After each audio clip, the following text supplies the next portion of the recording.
Congratulations on purchasing your Oracle Jet espresso machine, powered by Thermojet. Let's unbox your machine. Place the box on the floor and open it up.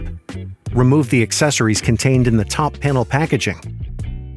With both hands, firmly hold the machine and pull it up and out of the box. You'll find a set of key accessories that all have a part to play. Before first use, remove all of the plastic protective covering and wash all the parts and accessories with warm soapy water and a soft cloth or brush. Dry thoroughly before use. You'll notice that the Oracle Jet features a third wheel for added convenience. You can easily swivel it around until you find the right position, then lock the lever to secure the machine from moving around your benchtop.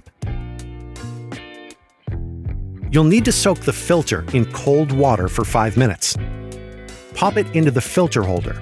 Fit the holder snugly into the bottom of the tank and fill with fresh cold water. Check your water hardness by dipping this test strip into the water tank. You'll use this info shortly. Now, place the water tank into the machine. Fit the bean hopper to the top of the machine like this, locking it into place. Now, let's power it up.